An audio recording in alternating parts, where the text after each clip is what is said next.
लेकिन चिराग पासवान अगर ये ऐलान कर रहे हैं कि वो बिहार वापस आएंगे, इसका बहुत बड़ा मैसेज है। देखिए, बिहार में अगर वो आते हैं तो चीफ मिनिस्टर से मेरा अपना जो अनुमान है कि सीएम की कुर्सी से नीचे वो सोच कर आएंगे। अगर भारतीय जनता पार्टी कोई बड़ा वादा करे चिराग पासवान को, तभी चिराग पासवान जो है वो वापस आ सकते हैं। इसके अलावा मुझे नहीं लगता है कि चिराग पासवान बिहार आएंगे। अब अगर दलित चेहरा को आगे किया जाता है और कांग्रेस पार्टी में आप बदलाव देख ही रही हैं कि एक भूमिहार को हटाकर एक रविदास समाज के नेता को बना दिया गया प्रदेश अध्यक्ष, तो जो 19% दलित वोट है बिहार का, उसको कंसोलिडेट करने का एक प्रयास हो सकता है। कांग्रेस को अगर ब्राह्मण भूमिहार राजपूत वोट नहीं करता है, उसका सबसे बड़ा कारण है तेजस्वी यादव का चेहरा। तो सवर्ण वोट प्लस मुस्लिम और प्लस दलित, मतलब ब्राह्मण दलित मुस्लिम का जो कॉम्बिनेशन है, बीडीएम जिसको हम कहते हैं, वो गठबंधन चिराग पासवान के चेहरे पर तैयार हो सकता है। नमस्कार, NBC 24 देख रहे हैं आप और मैं हूं आपके साथ मानसी। चिराग पासवान अब बिहार आने की बात कर रहे हैं। वो कह रहे हैं कि दिल्ली में अब दिल नहीं लग रहा है, हम बिहार वापस आएंगे। ऐसे में एक बड़ा सवाल ये उठता है कि केंद्रीय मंत्री अब बिहार वापसी की क्यों बात कर रहा है। ऐसे में बता दें कि आज लोक जनशक्ति पार्टी के युवा प्रकोष्ठ ने बैठक की है और उस बैठक में युवाओं ने ऐलान कर दिया है कि चिराग पासवान की बिहार वापसी होगी। तो क्या ऐसे में चिराग पासवान क्या वाकई बिहार में विधानसभा का चुनाव लड़ेंगे? क्या चिराग पासवान केंद्रीय मंत्री हैं तो क्या वो चीज से हट जाएंगे? इस पर बातचीत करने के लिए हमारे साथ हमारे सहयोगी उदिप्त आर्यन हैं। आइए इनसे बातचीत करते हैं और जानते हैं कि चिराग पासवान ऐसा बयान क्यों दे रहे हैं। क्या लगता है उदिप्त, चिराग की वाकई बिहार में वापसी होगी और बिहार विधानसभा में वो चुनाव लड़ेंगे? देखिए, आज तो उनकी पार्टी का एक बैठक भी हुआ था, वहाँ पर हम लोग भी मौजूद थे, अभिषेक भी थे हमारे साथ। वीडियो आपने देखा भी होगा NBC पर। वीडियो के बारे में बताने की जरूरत नहीं है कि क्या ऐलान किया गया। ये जग जाहिर है कि चिराग पासवान की पार्टी खुला ऐलान कर रही है कि चिराग वापस आएंगे। दोस्तों, हम चाहेंगे कि आपके स्क्रीन पे पहले हम दो तस्वीर दिखाते हैं। पहला आप देखिए, जो राजू तिवारी प्रदेश अध्यक्ष हैं लोजपा रामविलास के, सबसे बड़ा पद होता है प्रदेश का, मतलब बिहार राज्य के अध्यक्ष हैं वो। उन्होंने एक पोस्टर शेयर किया कि चिराग वापस आ रहे हैं बिहार। दूसरा आप पोस्टर देखिए, वेद प्रकाश पांडे का है, जो युवा विंग है उसके अध्यक्ष हैं और चिराग पासवान के ये लोग बहुत करीबी हैं।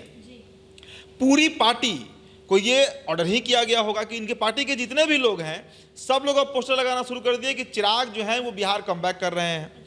सवाल ये उठता है मानसी कि एक केंद्रीय मंत्री जो सांसद है और नरेंद्र मोदी के कैबिनेट में मिनिस्टर है, वो बिहार क्यों वापस आना चाहेगा? बिहार में क्या कर लेगा आकर? बहुत से बहुत विधायक बनेगा। तो क्या केंद्रीय मंत्रिमंडल को छोड़कर बिहार में विधायक बनने तो चिराग नहीं आएंगे? ये मानने वाला बात ही नहीं है।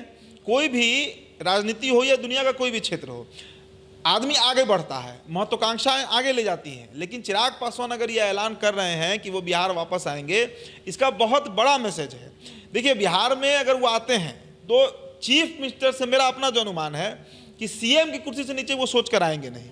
क्योंकि एक बात जान लीजिए कि संवैधानिक तौर पर भी अगर आप देखिए तो कैबिनेट मिनिस्टर का जो पद होता है वो किसी भी राज्य के मुख्यमंत्री के बराबर का पद होता है।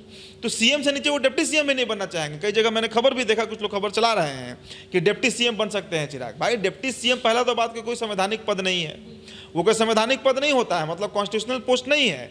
जिस तरह सीएम एक कॉन्स्टिट्यूशनल पोस्ट है, अलग अलग विभाग के मंत्री जो है वो एक कॉन्स्टिट्यूशनल पोस्ट है। डिप्टी सीएम एक भी हो सकता है, किन्हीं किन्हीं राज्य में 5 डिप्टी सीएम भी होता है। अभी बिहार में ही देखिए 2 डिप्टी सीएम है। आज अगर नीतीश कुमार चाहेंगे 2 और डिप्टी सीएम बढ़ा सकते हैं, तो वो कोई पद नहीं है। तो मेरा अपना आकलन है कि चिराग कम से कम बिहार में आएंगे। अगर वहां पर इस्तीफा देते हैं तो बिहार में उस सीएम से नीचे की कुर्सी को एक्सेप्ट नहीं करेंगे। तो उदिप्त, चिराग पासवान जिस तरीके से आप कह रहे हैं कि सीएम कुर्सी से नीचे एक्सेप्ट नहीं करेंगे, तो क्या लगता है वाकई वो केंद्रीय मंत्रिमंडल से इस्तीफा दे देंगे क्या? देखिए, ये घटना अगर घटती है तो बहुत बड़ा कदम होगा, और ये तभी होगा जब चिराग पासवान को कोई बड़ा एश्योरेंस मिलेगा। एश्योरेंस की मैं बात कर रहा हूं, मतलब देखिए, राजनीति में गारंटी वारंटी नहीं चलता है, एश्योरेंस ही चलता है, वादा ही चलता है। अगर भारतीय जनता पार्टी कोई बड़ा वादा करे चिराग पासवान को, तभी चिराग पासवान जो है वो वापस आ सकते हैं। इसके अलावा मुझे नहीं लगता है कि चिराग पासवान बिहार आएंगे, जो मौजूदा संदर्भ है। अब अगर वो इस्तीफा देते हैं केंद्र से, मान लीजिए, तो बिहार आएंगे, तो मैंने क्या कहा कि सीएम की कुर्सी से कुछ नीचे वो बर्दाश्त करेंगे नहीं। तो सवाल यहाँ पर ये उठता है कि क्या भारतीय, देखिए 2-3-4 एंगल से हमको समझना होगा कहानी है क्या। क्योंकि अगर वो आते हैं तो कई तरह की पॉसिबिलिटीज हो सकती है, कई तरह की संभावनाएं हो सकती हैं। हम 2-3 पहलुओं पर चर्चा करेंगे मानसी। पहला पहलू आप समझ लीजिए, हमारे दर्शक भी गौर से सुनिएगा। पहला पहलू जो मुझे लगता है, नीतीश कुमार जो अड़ गए हैं, अभी 4 दिन पहले खबर लगातार चल रहा था कि नीतीश कुमार के आवास पर आपात बैठक हुई, अचानक से सारे मंत्री पहुंच गए, सम्राट चौधरी, विजय सिन्हा, सभी लोग पहुंच गए। खबर यही ब्रेक हुई कि 115 सीटों की मांग 115 सीटों की मांग नीतीश कुमार कर रहे हैं। बीजेपी उसके लिए कतई तैयार नहीं है, बीजेपी उसके लिए सहज नहीं है, बीजेपी नहीं देगी उतनी सीटें, ये तय है। लेकिन चूंकि नीतीश कुमार का एक अपना प्रेशर है, तो उस प्रेशर को टैकल करने के लिए हो सकता है बीजेपी की ये रणनीति हो कि चिराग पासवान को सीएम फेस अगर प्रोजेक्ट कर दिया जाए तो नीतीश कुमार डाउन हो, या नीतीश कुमार का प्रेशर हैंडल करने के लिए चिराग पासवान को आगे बढ़ाया जा रहा हो। 2020 के विधानसभा चुनाव में क्या हुआ था? 2020 के विधानसभा चुनाव में 126 सीटों पर चिराग पासवान की पार्टी लड़ी थी, 125 सीटें हार गई, एक ही सीट जीती थी, मटिहानी से राजकुमार सिंह जीते थे। लेकिन नीतीश कुमार की पार्टी को 80 विधायक से वो डाउन करके कहां ला दी? 43 विधायकों पर। तो वो मॉडल एक बार फिर से बीजेपी एक्सपेरिमेंट कर सकती है, चिराग पासवान को रिपीट करा सकती है। तो मतलब आपके कहने का मतलब है कि ये सब कुछ जानबूझकर कराया जा रहा है? राजनीति में 2020 में तो कराया ही गया था, बाद में तो आरोप लगा ही, और वो बात बार बार नीतीश कुमार ने कई मंचों से कहा उस बात को कि हमको भी मालूम है कि हमारी पार्टी को कौन छोटा किया, हमारे विधायकों को किसने हराया। बीजेपी पर उनका खुला इल्जाम लगा रहे थे नीतीश कुमार। मतलब नीतीश कुमार इस बार ज्यादा सीटों की मांग कर रहे हैं, इसीलिए सिर्फ ऐसा करवाया जा रहा है? नहीं, ये एक पहलू है, ये मैंने एक पहलू बताया, और भी कई संभावनाएं हैं। अगर चिराग पासवान के दृष्टिकोण से आप देखिए, एक खबर ये भी चल रही है और इस पर चर्चा भी हो रही है, कई हमारे सोर्सेस से हमारी बातचीत भी हुई। देखिए, बिहार में महागठबंधन में स्थितियां सहज नहीं है कांग्रेस पार्टी को लेकर। कांग्रेस पार्टी वहां से कभी भी एग्जिट कर सकती है, चर्चा काफी दिनों से चल ही रही है, आधा एग्जिट कर भी चुकी है, क्योंकि अभी भी तेजस्वी को सीएम फेस मानने को कांग्रेस तैयार नहीं है। अब समझिए, कांग्रेस पार्टी अगर वहां से एग्जिट करती है मानसी, तो कांग्रेस पार्टी जाएगी किधर? कांग्रेस पार्टी जा सकती है प्रशांत किशोर के साथ, क्योंकि प्रशांत किशोर का कांग्रेस पार्टी से क्या संबंध है? ये वैनिटी वैन वाला जब कांड हुआ था बीपीएससी आंदोलन में, उस समय खुलकर आ गया था। वैनिटी वैन किसका था? कांग्रेस पार्टी के ही पूर्व सांसद का था। और कांग्रेस पार्टी का एक बड़ा लॉबी है जो मदद करता है, और फंडिंग की भी चर्चा होती है। देखिए, चर्चा होती है, हम पुष्टि नहीं कर रहे हैं प्रशांत किशोर को। तो ऐसे में कांग्रेस प्लस प्रशांत किशोर, और प्रशांत किशोर का एक और एंगल समझिए आप। अगर प्रशांत किशोर को फॉलो अप कीजिए लगातार, तो बिहार में वो लगभग सभी पार्टियों का मुखालफत करते हैं। लेकिन जब चिराग पासवान पर सवाल पूछा जाता है तो कहते हैं कि चिराग पासवान जाति से ऊपर उठकर राजनीति कर रहे हैं, जाति से सभी जातियों में उनकी स्वीकार्यता है। मतलब चिराग के लिए एक सॉफ्ट कॉर्नर प्रशांत किशोर दिखाते हैं। तो क्या चिराग पासवान के चेहरे को आगे करके क्या हुआ एश्योरेंस चिराग पासवान को प्रशांत किशोर की तरफ से मिल गया है? सवाल ये भी है कि आइए और आप सीएम फेस बनकर लड़िए, कांग्रेस और प्रशांत किशोर मदद करेंगे। मतलब आपके कहने का मतलब ये है कि कांग्रेस, जनसुराज और लोक जनशक्ति पार्टी, ये एक हो सकती है, गठबंधन बन सकता है। अब इससे गठबंधन बनेगा तो क्या स्वरूप तैयार होगा, एक मिनट में बता देता हूं। देखिए, दलित चेहरा अगर आगे होता है सीएम फेस के लिए, बिहार में अभी तक 2 ही दलित सीएम हुए हैं, एक भोला पासवान शास्त्री हुए और दूसरे रामसुंदर दास हुए, लेकिन रामसुंदर दास बहुत कम समय के लिए थे। रामसुंदर दास के बाद ही लालू प्रसाद यादव 1990 के 8 मार्च को मुख्यमंत्री बने। अब अगर दलित चेहरा को आगे किया जाता है, और कांग्रेस पार्टी में आप बदलाव देख ही रही हैं कि एक भूमिहार को हटाकर एक रविदास समाज के नेता को बना दिया गया प्रदेश अध्यक्ष, तो जो 19% दलित वोट है बिहार का, उसको कंसोलिडेट करने का एक प्रयास हो सकता है, उसका ध्रुवीकरण करने का एक प्रयास हो सकता है, जो प्रशांत किशोर कर सकते हैं, कांग्रेस पार्टी कर सकती है। और 19% बहुत बड़ा वोट बैंक है, बहुत बड़ा वोट बैंक है। इसके अलावा मुस्लिम तुष्टीकरण की जो राजनीति है, कांग्रेस पार्टी देखिए मुसलमान राजद से खफा है, बड़े स्तर पर खफा है, वो कांग्रेस के साथ जा सकते हैं, चिराग के साथ भी जा सकते हैं, और प्रशांत किशोर के साथ भी जा सकते हैं। तो वहां भी सेंधमारी होगी। और सबसे बड़ा जो सेंधमारी होगा वो भारतीय जनता पार्टी का जो कोर वोट है, मतलब ब्राह्मण, भूमिया, राजपूत की मैं बात कर रहा हूं, उसमें आप कायस्थ को भी जोड़ लीजिए। ये ब्राह्मणों का एक बड़ा तबका है जो प्रशांत किशोर से बड़ा इन्फ्लुएंस है, उनको प्रशांत किशोर में अपना भविष्य दिखता है। और सवर्णों का एक गुट है जो बीजेपी से कई जमाने से नाराज चल रहा है, क्योंकि उनको प्रतिनिधित्व मिल नहीं रहा है। और दूसरी बात, कांग्रेस पार्टी के साथ भी सवर्ण का तबका जा सकता है अगर कांग्रेस पार्टी राजद से अलग हो जाए। कांग्रेस को अगर ब्राह्मण, भूमिया, राजपूत वोट नहीं करता है, उसका सबसे बड़ा कारण है तेजस्वी यादव का चेहरा। तो सवर्ण वोट प्लस मुस्लिम और प्लस दलित, मतलब ब्राह्मण, दलित, मुस्लिम का जो कॉम्बिनेशन है, बीडीएम जिसको हम कहते हैं, वो गठबंधन चिराग पासवान के चेहरे पर तैयार हो सकता है। ये दूसरी संभावना है।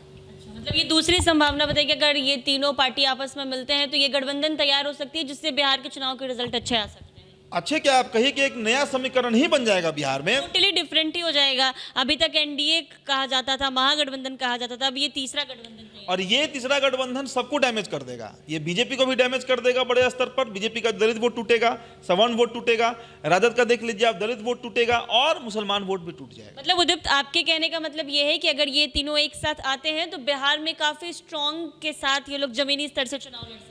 बिल्कुल लड़ सकते हैं। और मेरा अपना अनुमान है कि सीमांचल का इलाका पकड़ लीजिए, कोसी का इलाका पकड़ लीजिए, इधर शिवहर का इलाका आप पकड़ लीजिए, तिरहुत का जो ये पूरा बेल्ट है, सीतामढ़ी, मधुबन, ढाका विधानसभा, चिरैया विधानसभा, मोतिहारी विधानसभा, सारा बेल्ट इन्फ्लुएंस हो जाएगा। शाहाबाद इन्फ्लुएंस हो जाएगा, मगध डिवीजन इन्फ्लुएंस हो जाएगा। तो कई सीटें हैं जहां पर विनिंग कॉम्बिनेशन बन जाएगा ये तीनों के आने से। इसके अलावा देखिए एक और संभावना है, तीसरी संभावना की मैं बात कर रहा हूँ। मैंने कहा ना कि 2-3 संभावना है। अब तीसरा प्रोबेबिलिटी क्या हो सकता है? पहला, चिराग पासवान बीजेपी के इशारे पर कर रहे हो। दूसरा, एक तिकड़ी बन सकती है, ट्रायो बन सकता है, Congress plus Jan Suraaj plus LJPR. अब तीसरा प्रोबेबिलिटी क्या है? देखिए, चिराग पासवान अगर 2020 के तर्ज पर चुनाव लड़ते हैं तो अगर मतलब सिर्फ जेडीयू के प्रत्याशियों के खिलाफ चुनाव लड़ते हैं नीतीश कुमार को डाउन करने के लिए, तो हाल वही होगा जो 2020 में हुआ था। बिल्कुल सेम। बिल्कुल। तो सीट शेयरिंग का जो मसला है मानसी, सीट शेयरिंग की मैं बात कर रहा हूं, बीजेपी से सीट शेयरिंग को लेकर चिराग पासवान की ठनी हुई है। क्योंकि हमने खबर भी किया था कि 18 सीटों पर बातचीत चल रही है, उसमें 7 या 8 ऐसी सीटें होंगी जिस पर बीजेपी का प्रत्याशी उतर सकता है। और पहले आपने प्रमोशन की भी बात कही थी कि केंद्र में प्रमोशन भी मिल सकता है। हाँ, मिल सकता है, उसके लिए पर बात मान जाते हैं तो। लेकिन उसके बाद क्या होगा कि बिहार में अगर सिर्फ बीजेपी और जेडीयू मिलकर सरकार बना लेती है, मतलब 122 सीट जो आंकड़ा है वो अगर सिर्फ बीजेपी और जेडीयू ला देती है, तो चिराग पासवान के विधायकों का कोई मतलब नहीं रह जाएगा। फिर मंत्रिमंडल के लिए बार्गेन नहीं कर पाएंगे। अभी तो है ना कि अगर मान लीजिए कि अगर इनके बिना सरकार नहीं बनता है तो 2-3 मंत्रालय ये बिहार में मांग सकते हैं। लेकिन अगर 122 का आंकड़ा सिर्फ बीजेपी और जेडीयू पार कर जाए तो ना उपेंद्र कुशवाहा का कोई वैल्यू रहेगा, ना जीतन राम मांझी का कोई वैल्यू रहेगा और ना चिराग पासवान का कोई वैल्यू रहेगा। तो उसको भी मेंटेन करने के लिए, उसको भी बरकरार रखने के लिए ये सारा दांवपेच खेला जा रहा है। इसकी संभावना हो सकती है। देखिए, राजनीति है ना, राजनीति में सहमत का खेल चलते रहता है और यहाँ पर सटीक कुछ भी नहीं होता है। हमारे दर्शक कई बार कहते हैं कि ये हो ही नहीं सकता है। भाई, जम्मू कश्मीर में जब बीजेपी पीडीपी के साथ मिलकर सरकार बना सकती है, जब आंध्र प्रदेश में और तमिलनाडु में 5-5 डिप्टी सीएम हो सकते हैं, जब मतलब राजनीति है, कुछ भी कह पाना मुश्किल है। दोस्त कब दुश्मन बने और दुश्मन कब दोस्त बन जाए ये भी नहीं। भाई, जब महाराष्ट्र में शिवसेना और कांग्रेस साथ में आ सकती है, बाला साहब ठाकरे की लेगेसी, जिन्होंने जीवन भर कांग्रेस के खिलाफ ही राजनीति किया, उनकी पार्टी आज कांग्रेस के साथ गठबंधन में विपक्ष में बैठ रही है, तो अब क्या कह सकते हैं। लेकिन चिराग पासवान को लेकर एक बात तो जरूर कहूंगी कि वो अक्सर ऐसे बयान देते रहते हैं लेकिन उस बयान पर नहीं उतरते। देखिए, चिराग पासवान बेहद महत्वाकांक्षी राजनेता हैं, बहुत उनका महत्वाकांक्षा ज़्यादा रहता है। अब देखिए ना, लोकसभा चुनाव में ही देखिए, बीजेपी बार्गेन कर रहे थे कि 3 सीट पर आप लड़ जाइए, 2 सीट चाचा जी को दे दीजिए, नहीं तैयार हुए। तो बीजेपी की भी मजबूरी थी, क्योंकि अगर नहीं चिराग साथ में आते हैं तो जो 30 सीटें जीती हैं ये हो सकता था कि 20 पर चला जाता, तो इसलिए उनको लेना पड़ा। तो अब चूंकि बार्गेन करने की स्थिति नहीं है, इसलिए मतलब चूंकि शर्त भी उसमें रखा गया था कि विधानसभा चुनाव में हमारा चलेगा, तो बीजेपी अपना चला रही है, तो वहां पे हो सकता है कि अनकंफर्टेबल हो गए हों और उनके महत्वाकांक्षा पर लग रहा हो, तो इसलिए इस तरह का बयान दे रहे होंगे। कई बार उन्होंने केंद्र के फैसले पर भी मतलब ऑपोजिट बयान देते हुए चिराग नजर आए हैं। आप याद कीजिए, जब सरकार बनी थी 4 जून 2024 को शायद शपथ ग्रहण हुआ, रिजल्ट आया था और 16 तारीख को शायद शपथ ग्रहण समारोह था, 16 जून को। अब याद कीजिए, उसके तुरंत बाद सुप्रीम कोर्ट एक फैसला दिया था। सुप्रीम कोर्ट ने फैसला दिया था कि जो दलित रिजर्वेशन है सभी राज्यों में, उसमें वैसे संपन्न दलित जो आरक्षण का लाभ ले चुके हैं उनको अब आरक्षण से बाहर कर देना चाहिए। बिहार में जब ये मसला आया तो बिहार में संपन्न दलित कौन है? जो पासवान है, जो दुसाध जाति के लोग हैं। अब उस पर चिराग पासवान की पार्टी ने, जिस समस्तीपुर में मुझे याद है रत्नेश ने कवर किया था स्टोरी, वहाँ पर नरेंद्र मोदी मुर्दाबाद के नारे तक लगाए गए थे लोजपा रामविलास के कार्यकर्ताओं के द्वारा। और मतलब चिराग पासवान उस मुद्दे पर काफी ज्यादा केंद्र सरकार के खिलाफ बोलते हुए भी उनमें और जीतन राम मांझी में तो लग रहा था जैसे मतलब युद्ध चल रहा है, और बीजेपी के खिलाफ चिराग पासवान सड़क पर उतर गए थे। इसके बाद आप याद कीजिए, अग्निवीर वाला जो योजना आया था, उस पर चिराग पासवान हम लोग कवर किए थे, बोरिंग और चौराहा से हड़ताली मोड़ पर पुलिस उनको रोक लिया था। वहां पर वो बजाते पदयात्रा पर निकले थे कि अग्निवीर योजना गलत है। तो कई बार हुआ है कि बीजेपी का मुखालफत किए हैं।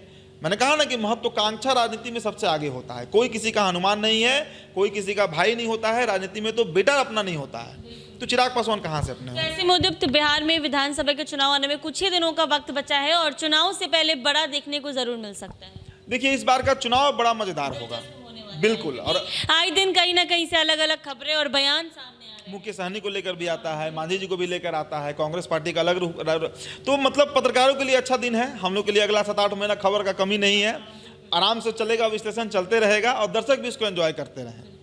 तो ऐसे में बिहार में विधानसभा का चुनाव होना है और चुनाव होने के में अभी बस कुछ ही दिनों का वक्त बचा है, लेकिन उसके पहले लोक जनशक्ति पार्टी के राष्ट्रीय अध्यक्ष और केंद्रीय मंत्री चिराग पासवान ने बिहार वापसी की बड़ी बात कह दी है। उन्होंने साफ तौर पर कह दिया है कि दिल्ली में अब दिल नहीं लग रहा है, बिहार की माटी वापस बुला रही है। ऐसे में एक केंद्रीय मंत्री का बिहार वापस आ जाना, ये बड़ा सवाल बनता है कि आखिर इस तरह के बयान चिराग पासवान ने क्यों दिए हैं और इसके पीछे की वजह क्या रही है। इन तमाम मुद्दों पर आज हमने उद्युक्त से चर्चा की है कि चिराग पासवान ने अगर ऐसा करते हैं तो उसके करने के पीछे का कारण क्या हो सकता है। लेकिन उसके पहले मैं आपको बता दूं कि बिहार विधानसभा का चुनाव काफी दिलचस्प होने वाला है, क्योंकि कई बड़े बदलाव जो हैं वो आने वाले दिनों में देखने को मिल सकते हैं। ऐसे ही तमाम अपडेट्स के लिए बने रहे NBC 24 के साथ।